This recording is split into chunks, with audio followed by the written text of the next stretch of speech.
So the metaverse, the overhyped and new buzzword. Today we're not going to talk about Meta's metaverse, but I want to kind of focus more on different metaverse spaces, such as spatial, VR chat, and many other spaces. And I want us to go beyond that hype, because this is the same hype repeating 30 years after. It was the same in the beginning of the 90s when VR became a thing, but then for almost 30 years, VR was basically unavailable, or it was only accessible to some research institutions or at some tech fairs, so nothing happened. But I just want to see, like, what is new? What is new is that VR is now massively accessible. This is one thing. And another thing, that it's no longer an individual experience, because when you put the headset, it's just like what you experience. But now it's social experience in these metaverse spaces. So today with me to discuss different points of view on the metaverse from different fields of expertise are Francesco Parisi, Associate Professor at the Department of Cognitive Science, Educational Cultural Studies from the University of Messina in Italy. Online we have Ivana Uspensky. She's the Head of Insights and Channels Planning at McCann World Group, Germany.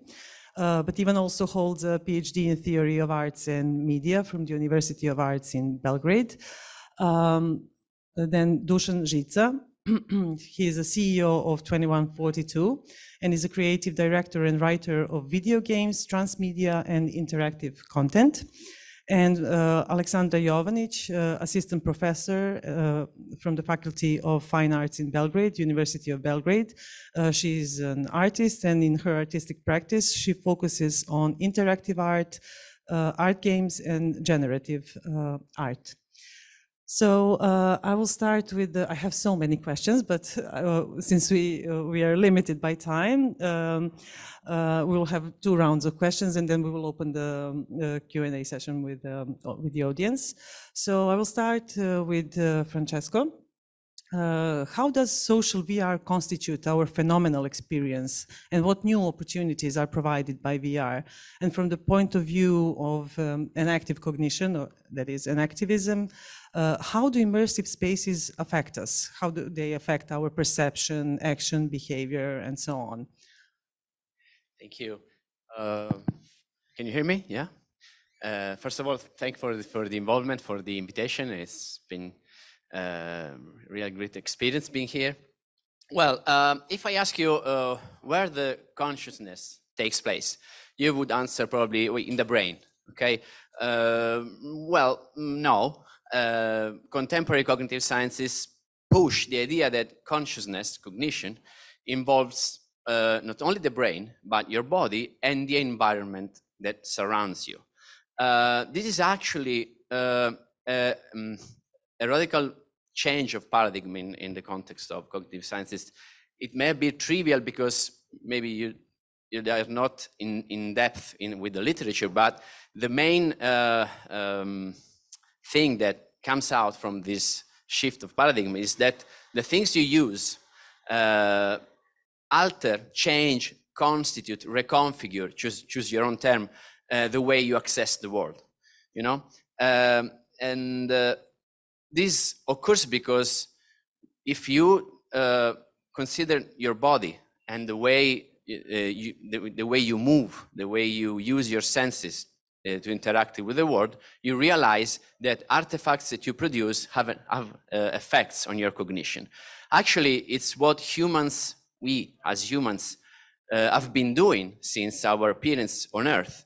We create things that change us and that create new opportunities for creating new things that change us again in what has been defined a self-reinforcing loop. So we create things that recreate us, that allow us to create new things. It's called culture in a way, but usually we tend to consider things as external stuff that does not involve our inner dimension, but an active cognition pushes another idea.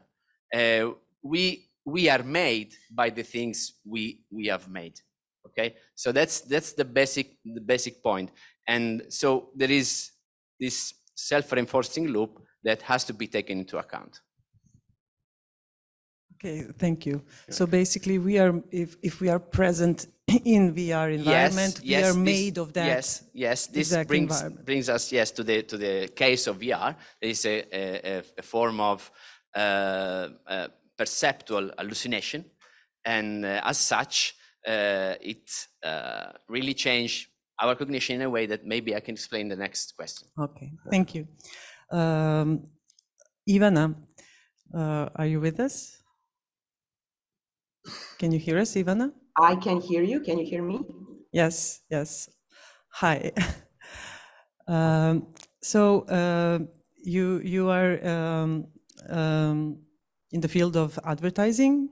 So I was wondering what kind of business model innovations does the metaverse bring, and how does it reflect on the advertising industry? And would you characterize it as value over production, and how does this in the end impact the users, specifically based on what Francesco just said?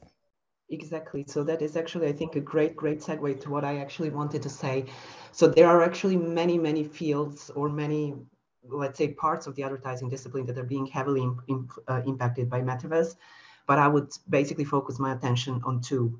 So the first one would be basically, as I would call them, so meaning making, or basically meaning making artifacts production as almost like goods production, because historically, as you basically know, we've always almost had like two different pillars on which our society resided. So one was basically the meaning production, as we know a lot about it from the post-structuralist movement, how they kind of digested very deeply into understanding how actually building of stories and building of meanings defines us and defines our roles in the world, and how we understand our role in the world, and how basically with that we actually make sense of our meaning.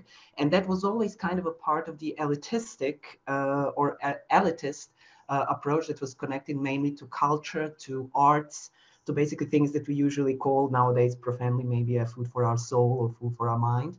But the other hand side, there was always like the food for the body and the actually production of goods that make the survival of our bodies possible. So that is everything that goes in the direction of course, food that you need, the clothes that you wear, and so on.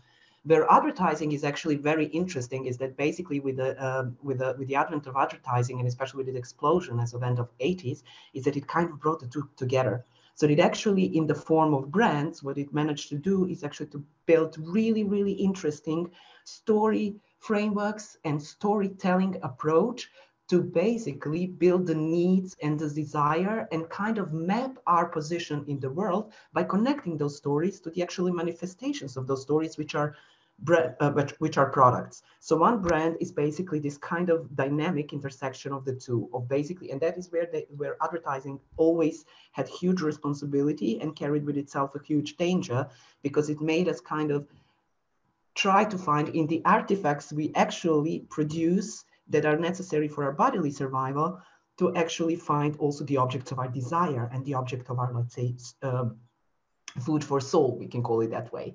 And what is happening right now in the metaverse, and we can go back basically to Baudrillard and his kind of notion of simulacra, is where the big danger, and especially how advertising is looking at the metaverse at the moment.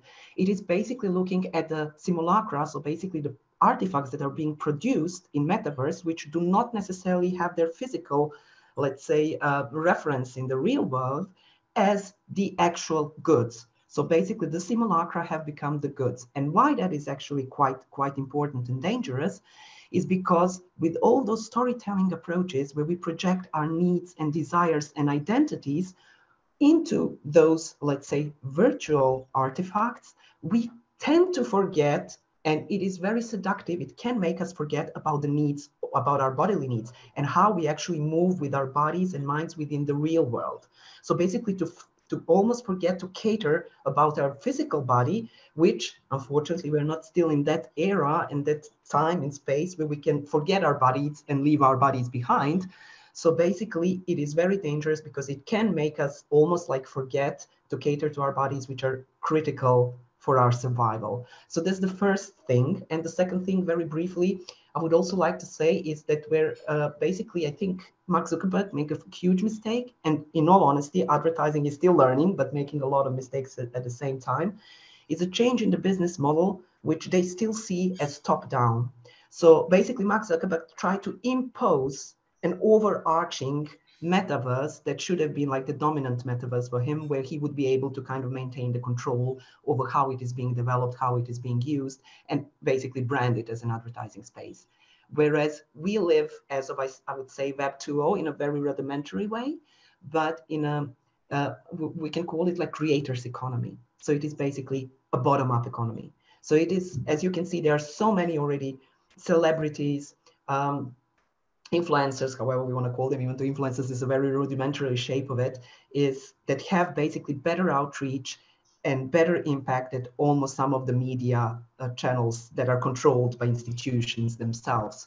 So basically what I think where advertising needs to change the model is to move from being a creator to being a facilitator. So basically the brands and the advertisers, I think, that will be successful in metaverse will be the ones who make available puzzle pieces. So let's say strong engines, or basically maybe new technologies, or basically places for the, let's say, creators, which come from the highly specialized, let's say, areas, to actually gather and make things and build the metaverse bottom up. This is how actually internet has come to be. Can you imagine what internet would look like right now if in 1968 DARPA just wanted to commercialize it? It would have never gotten to where it is. It is basically the economy of creators based on highly decentralized and collaborative spaces, rather than on, let's say, how can I call it, corporations induced or made platforms. Thank you, Ivana. I'd say that metaverse in its current stage is exactly what you say. It's luckily because of the lack of the computing power and no space for interoperability between those spaces. They are kind of a communal spaces building from bottom up. So this was thank you, Ivana, for giving me a very nice intro to ask Dusan a question. In what ways has the advent of metaverse spaces changed the game for gaming industry, and how does it affect the user experience? And in an interview that I read that you gave, you talked about DAO principle, which is decentralized autonomous organization principles, which put people before profit. So can you tell us, please, something about that?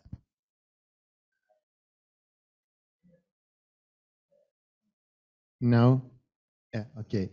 Well, the first, like the metaverse in video games, actually, that like buzzword metaverse doesn't do anything specific for the current video game industry, because actually the metaverse exists for the last 20 years, existed in video games since like 2004 and first World of Warcraft. Actually, the first World of Warcraft is high above any other quasi-metaverse solution right now, which means like related to involvement, to overall production, to overall feel the options you can fulfill. And actually it took like millions and millions of life to exist there for 15 years, 18 years, actually an alternate life within another virtual alternate reality. And what's happening right now, I see somehow just as like new optimizing products, like new ways of technology to immerse into that. It's like this is the first IRC chat no metaverse exists. While you communicate to anyone else, you know, hidden behind your avatar, nickname, whatever it is. That's the point of metaverse, actually, the digital environment. And related to, there are a couple of cool and interesting and promising metaverse, kind of a metaverse video game projects right now in development. But it's still, I don't get what is the metaverse inside the video games, because they're like decentralized. It will become a thing when AAA video game players, like the biggest company in the world, just take their hundreds of millions in players and just drag them into that environment. And it's gonna happen one day, absolutely. But for now, like average blockchain or metaverse-related video game look like a crippled example of an unsuccessful video game that's unable to compete in video game markets. But time will tell, and like in a couple of years, technologies will develop. And related to that, this is like one of the cool consequences, the ideas of Web3 actually. And it's somehow, it's cool to have a smart contract, so you can track down the digital ownership, you can gamify it, you can empower people, your community. Actually, I've been making video games for the last 7 years. Before that, I was working in advertising industries, working as a copywriter and creative director. And somehow I know how like the companies observe communications and storytelling from that side. And video games are somehow absolutely different. And this new DAO model is cool because you would, whatever you make a video game, you need to talk to your audience, you need to talk to your community, you need to constantly test them, ask them, give their feedback on every single tiniest piece of chunk of video game development. Now you can reward them with the DAO tokens for getting into your project in the early phase, so they can get a revenue share from the profit itself, and you can also empower them with different tools to build the, how to say, storytelling with you, to build the world building, the world events, to randomize, decentralize the storytelling as it's possible, you know, as much as it's possible, because we have a Discord with 1,400 people, it's a small one and organic, but can you imagine the chaos if like 1,400 people will start write a comic book? It wouldn't be possible. But giving them options and choices, we can ask them, would like nuclear war happen in 2023? If they vote for yes, our world will be nuclearly polluted more than it shouldn't be, and like people will genetically mutate. And it will influence the world building. And there's like plenty of these questions and ways to interact, or even like empower them to choose the endings of some comic book issues. We are making a kind of a NFT comic book, which is actually deporting into the video game. And DAO is there are actually early adopters and huge fans that we are acquiring, and want to simply reward them for being with us. Thank you. And when it comes to arts, Alexandra, I'd love to hear your thoughts on the overhyped metaverse, especially because in the field of digital arts, with the advent of NFTs, it's really a game changer in a way. Are we seeing this paradigm shift in art as artists in metaverse turn more to the creation actually of experience and world building? So basically half of these questions refer to NFTs in art, and the other one is the changes in the very artistic practice. So maybe compared, do you hear me? Okay. So maybe compared to all the others, I'm mostly skeptical about using term metaverse because I'm always looking at metaverse is going to be something we will experience soon, maybe, or in years. And all the things we are experiencing now will be probably part of the future metaverse. So we are talking about virtual worlds, we are talking about games, that allow us to have people interacting and playing with some kind of goal, something.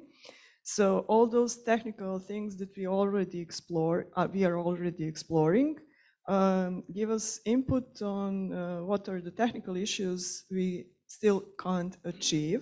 And that's the thing Dusan already said, like you can't have 1 million people at the same time in the game interacting, and they all need to experience that at the same time. So it becomes a technical issue and a technical problem. And basically, most of the time when metaverse is mentioned, then blockchain and technology connected with blockchain come in hand to compare some things.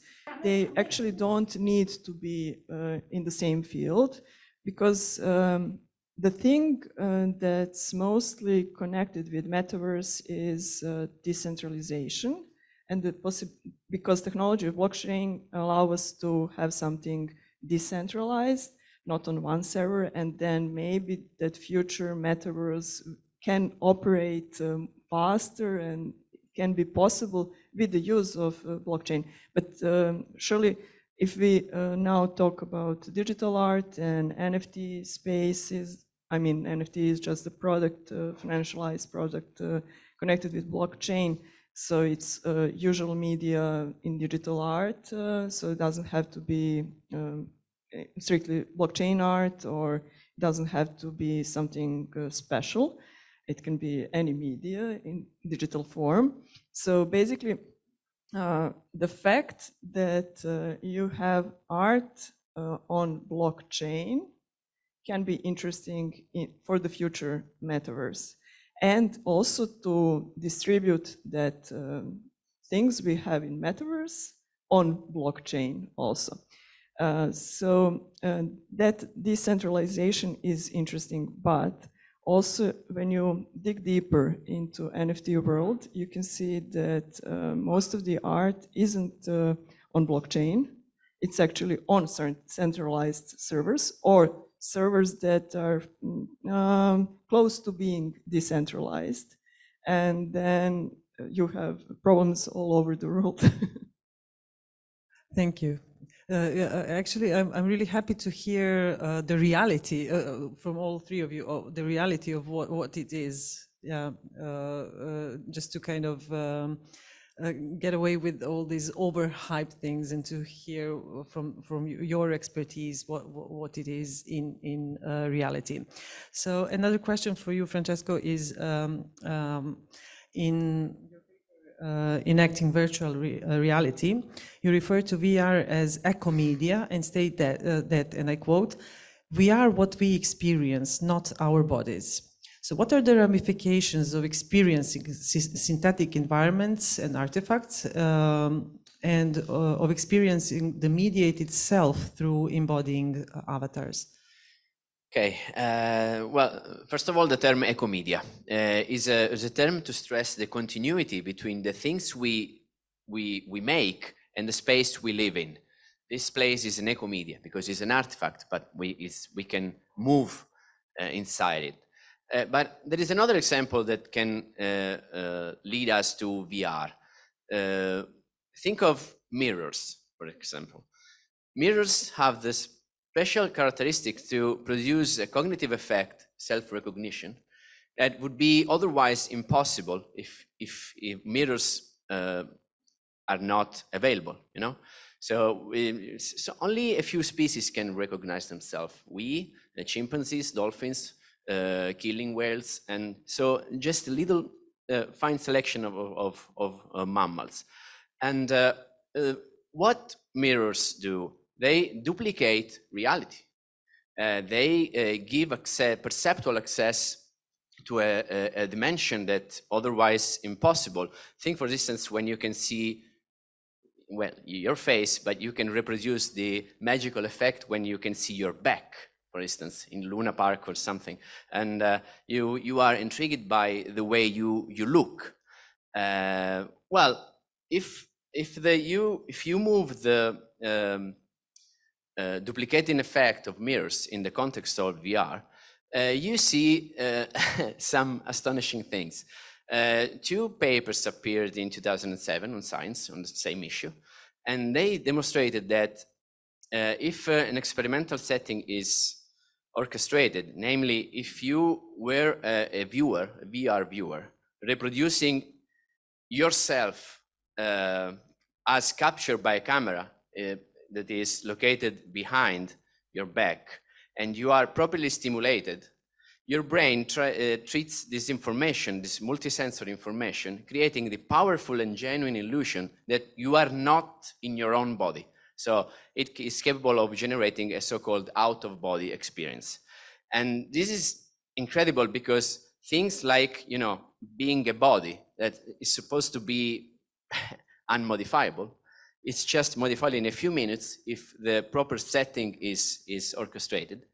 And also there is another psychological experiment that I found interesting. If you play a game, a role game, and then you can choose, the experiment was set in this way. You had to play this game and you had to choose your avatar, okay? And then the experimenters, after the game session, asked subjects to play another game based on economics, trade and exchange. Well, the people who chose bigger and avatars tended to be more aggressive in the second game. So the kind of avatar you choose, the kind of experience you live in the so-called mediated world has serious and long-lasting effects on your real life. So the idea, again, that we can sharply distinguish between real life and mediated life is just a misconception. We should more and more tend to mix these dimensions together if we really want to appreciate the effects of VR, of metaverse on our condition. Just one more thing. I believe that virtual reality and the metaverse are destinated, it's an English word, okay, to entertainment market, but that augmented and mixed reality are more promising from what concerns, you know, ecological exploration and the development, the real promising development of audiovisual and optical media for our societies. Thank you. Okay, so since we are kind of lacking time, and I really want to leave some space for the audience as well, I would ask the three of you to just briefly respond to my following questions. So, Ivana, what is your critical opinion of the expansion of virtual markets, and how do you see the evolution of this phenomenon? So very briefly, I would just go back to the notion of NFTs and in general blockchain technology. So what I think is going to happen and dramatically change not only advertising, but in general the economy, is the distancing from monetary value to actually something else. I cannot even say what it is at the moment, but to something that is going to be, let's say, information value, because at the moment what is still happening when we are saying NFTs, it is still mainly connected or very often referred to as cryptocurrencies, so which still kind of have the concept of money behind them, whereas NFTs are actually in general just the information storage, a very critical information storage. At the moment, what is happening now is that a lot of NFTs are just being attributed huge monetary value because this is the way for, let's say, some kind of institutions of capital to park the excessive, literally, budgets and money that they have, that there is not, that is not being implied in the regular world for like additional value production. So that, I think, is going as a monetary value to collapse, and it is going to be literally transformed into something else, which is going to be information based. And this is where I think we cannot still, and whoever says that we can predict the end state of this cannot be right, because it is basically everything, and this is another topic, is based on evolutionary algorithm, and evolutionary algorithms are characteristic for this centralized network, let's say societies who will kind of, or any phenomena that work together. And this is basically that they are all achieving optimal results based on self-organization and survival of the fittest. But the thing is, with these kind of systems, and life is such a system, you never can predict an end state. You can just kind of post-rationalize it afterwards. And I think that's the biggest change. We need to plan for something other, especially in metaverse, than money that the value will be attached to. Thank you so much, Ivana. Dusan, you're also the CCO of Neuroblast, and you design games for post-rehabilitation. So can you tell us briefly about this and other kinds of applications of gaming, and whether the metaverse in any way contributes to such applications? Neuroblast is a small... Can you hear me? Yeah. Neuroblast is a small startup company from Belgrade, Serbia, and we made a device which is a controller, Bluetooth controller for controlling the very basic video game that we made for kids sick from cerebral palsy and for people being with multiple sclerosis. And it works very simple, actually. It works on a basic compulsion loop. Actually, you have a task what to do, you have a challenge, resolvement, then you have a reward. Whatever you do in life, it's that loop. And all video game loops actually, at their core, were like that. And when you practice the movement of a limb that's been damaged because of the ruptured neural transmissions. I was studying literature, not medicine, but this is the way how I can explain it. When you get dopamine hits, which is an actual consequence in compulsion loop as a reward for doing something great, overcoming some obstacle, pattern, whatever it is, the neural transmitters start to communicate among each other. So practically we are not, there are a couple of solutions, clinical solutions that exist, but they are way too expensive. They cost 5,000, 10,000 euros, even more. We're making a home device for a couple of hundred, 500, 600 euros, that you can take whatever you want with yourself, and practically it's a post-rehab device. So it cannot heal, but it can ease. And what is cool for families and people dealing with that problem, there's a way to play video games together right now. So it has a social and family aspect for daily practicing, different patterns, overcome different patterns. And the other thing is we're entering the clinical research right now, and during the next couple of months, and we have very cool support here in Serbia. We're not profitable, of course, but we have developed around 30 devices. So now we have a heavily testing, and what is cool, it's it's totally away stripped down from metaverse. And I was thinking about it. I didn't know how would I connect it, because every single individual dealing with this problem is very specific. There are no patterns, especially multiple sclerosis. And it's not fair to compete them on leaderboards. It's very, very, how to say, touchy thing, but for now we are keeping it inside the family, like multiplayer video games.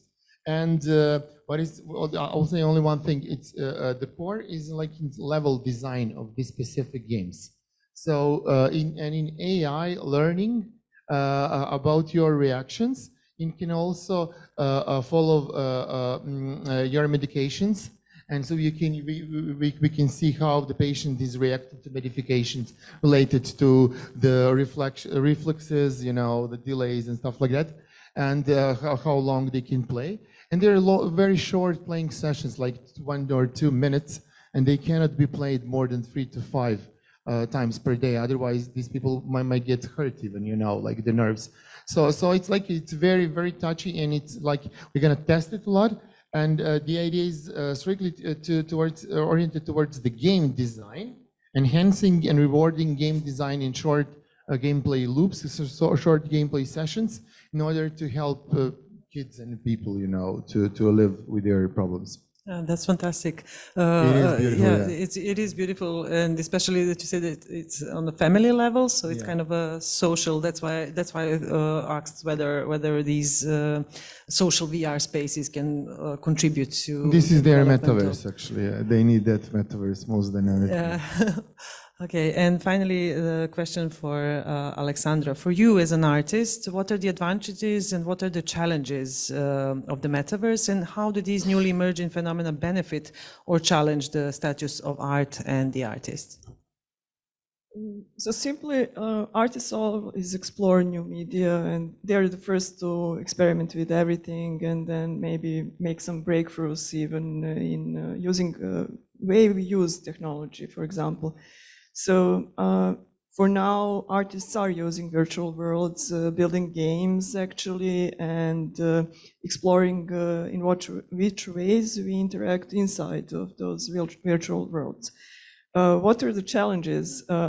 Basically technology and quality of virtual world we explore. Then, for example, if we compare future metaverse with metaverse with internet, we can access internet very easily. Okay, you need internet connection and you need a device to connect, and you actually are already exploring the internet. But for metaverse, you will need more powerful technology behind that. So those are the issues. And basically because we can't put everything online now and to have high quality and gigabytes of data to download all the time, those are the issues, and there are limits to visualization of the way we visualize things in virtual worlds. And also, sometimes when we prepare or make art, we have in mind how it will be displayed and how it will be experienced. So we need this mind shift to accustom to the, so here it's difficult because you can have a virtual gallery, but there are some limits in those virtual galleries, the resolution and all the problems. And then some artists might think, okay, I know I have this kind of screen, this kind of equipment, and I want my piece to be seen in this real space and not being really open to make pieces for the future metaverse. Okay, thank you. Thank you all so much for the inspiring discussion. And now let's see if there are questions in the audience.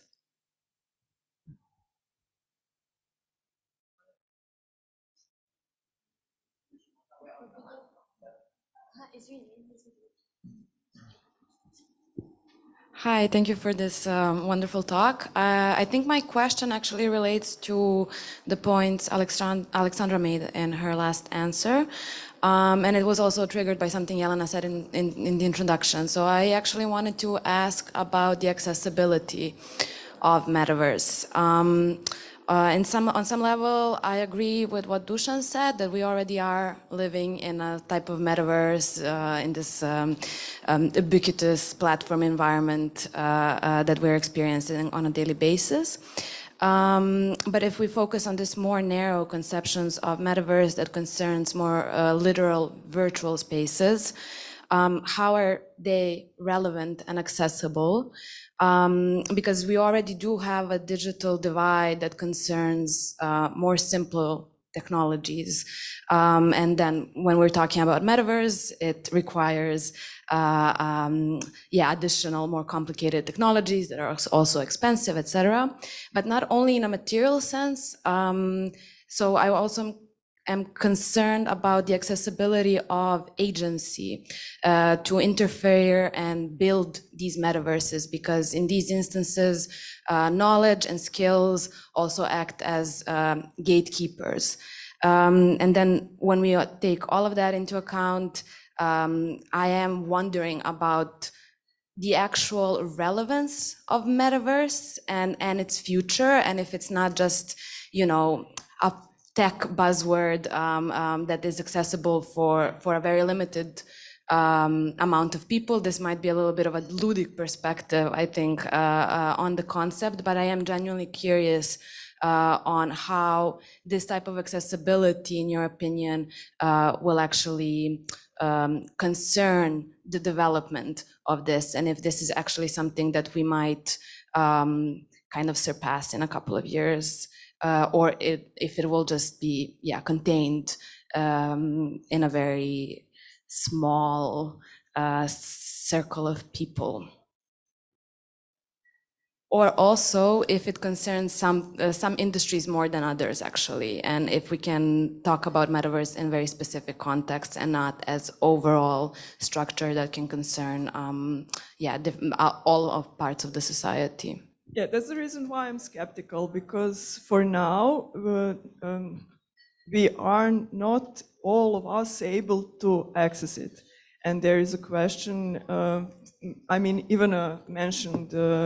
All the big companies that were interested in future metaverse and to be the first to start to develop something for the metaverse, to stand in line first to maybe impose their products for the metaverse, for the future. But they were also very narrow in their fields, like what they will build for that world based on their knowledge or softwares they were already developing. But there are things like technology, but also because internet is much simpler than the metaverse, the technological knowledge or technical knowledge for someone to build something, there will be engine running everything. So for now we have two biggest engines, Unity or Unreal Engine. So probably one of them will be they will compete for that position. But then there is this interchangeability of objects inside that world. That's because on the internet we have images and text and videos, and we support all of them, and they're in a way simple. But 3D objects in a metaverse are much more complicated and much more solutions for those. So we have to have some kind of agreements. What's the standard for that future? That's the reason why I'm skeptical. But for now, we have multiple virtual worlds and interesting solutions, and all of them can be future metaverse, but they aren't connected for now.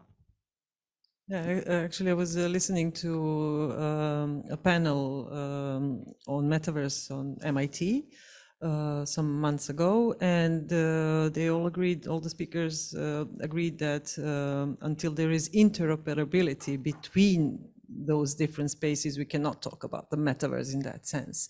Yeah, and also about, just to kind of briefly answer the question about accessibility, all these spaces are accessible via desktop. You don't necessarily have to have VR gear, but there is already division because those accessing through the desktop are called zombies by those who have VR equipment, because their avatar move as those with better equipment. So just briefly, yeah. Does anyone else? Are there any more questions in the audience? Hello. I'd like to ask two questions. One is about, like, we talk, I think in this talk, we're talking about metaverse as a synonym of VR. But I think a lot of metaverse conversation when we talk about the future also has some discussion about augmented reality, right? And teleportation, digital teleportation, right? Like being in other places through digital devices and permeable processes. So I'd like to ask what are the views of the panel on augmented reality and how that relates to potentially building a metaverse. And another question is a more, like I have some worries about this super gamified metaverse scenario, because there are some studies that show that while playing video games is great for many mental cognitive capacities, actually living through solving puzzles or challenges that other people designed has also been shown as something that limits the capacity of solving real world problems that was not particularly designed to give you the reward response, right? Like, oh, you feel so good when you solve a puzzle in a game, but that puzzle was intentionally designed for you to feel very good when you solve that puzzle, right? And in the real world, when you there is no such a thing. And I have this concern, and I would like to ask also whether if we move that same concept of gamifying the metaverse, whether this would be a detriment to solving the real world problems, because all the problems inside this confined environment are designed to make you feel rewarded when you manage to solve that, but how that affects solving the real world problems. Thank you. Maybe something about augmented reality. Well, the mirror again, and the other visual technology that enhanced our grasp of the world, lenses. It seems to me that the technologies that enlarge, empower our sensory apparatus are fit better and for our experience and destined to be adopted largely. And I agree with you with a game-inspired dimension metaverse, but because it seems to me that there is not other scenario that is possible for that, because it's the way to isolate you from your surroundings and to bring in another dimension where you can be entertained or something. But if you look back at the history of humanity, it's a double impulse that we have always been pursuing: evade, so going somewhere else, or know more, explore. So if you take this dichotomy, you have virtual reality on one side and extended reality on the other side. Maybe a thing related to design patterns of a game design. And actually, I absolutely agree with you, It's like these are like every single game is a design product that aims to be commercial, that aims to earn money and sustain the company that makes them, and of course, people who are making video games. And it's a super fun job and I really love it. But every single video game wants you to play it as much as possible, being that like free-to-play video games who are like pestilence for, like Psych, which is like are getting you like very short-term like dopamine bursts, like a lot of times daily. And the more time you spend inside the video game practically doing nothing or doing like daily routine stuff, it's better for them in order to monetize you. And that's video game is as a service. Video games as a product are like real product. You pay like 50 euros or 5 euros, doesn't matter, for a video game, and you can play it in 5 or 500 hours. It doesn't matter. They have like beginning, like middle, like part, and like end, whatever it is, like however you play them and whatever it is. But even that, what, they're super entertaining and funny. They might be huge, unimaginably huge, like Breath of the Wild, Zelda. But at the end, it's very designed. It's not just designed. It's super optimized for you, not to be too easy or not to be too hard. Just to be the right on the spot to drive you mad and make you feel happy when you do it. Okay, our time is up, unfortunately. Thank you all for participating in this panel. And with this panel, we finish the program for today. And I hope we'll see you all tomorrow. Before we end, I'd just like to invite you, we are having an exhibition opening tonight at 9 p.m. at the Neon Gallery, and we are opening an exhibition of AI art, so you are all invited. And now I invite you to connect and discuss more over. Okay. So the exhibition is at the same time the party. So please, let's talk more over lunch. Thank you.